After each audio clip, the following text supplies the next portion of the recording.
কার তোমার শক্তিটা কনে হ্যাঁ শক্তি দেখো তুমি টপস করে কই হেলে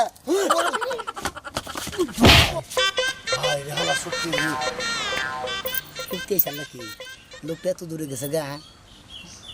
খাইছে যাতা বুঝুক আমার কাছে শক্তি নেই ডেট ফেলে ভাই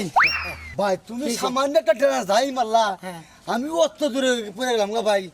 তুমি দিশা পাই না কোন শক্তি এবার কইলাম না তো দিশা পাই না তো শক্তি কোন হয় আরে ভাই তোমার সিংকান্নাল শরীর তোমার শরীরে তো শক্তি ভাই ভাই আমি মনে করছিলাম মানে আজারের কথা বান ভাই আসলে ভাই তোমার শক্তি আছে ভাই অরিজিনাল ভাই তোমার এই শক্তিটা পাইলা কোনে ভাই শক্তি পাই হঠাৎ করে এবার বুঝো না আমার একটু শক্তি দেন দেবো না ভাই কোন দিকে আমার একটু দেন দেবো না আমার কাছে তো শক্তি নেই নাতি আমার নাতি হ্যাঁ ভাই নাতি সেই রকম শক্তি হালার হালা বন্ধু নাতি মারছেন না নাকছি বাবা রে শেষ রে ভাই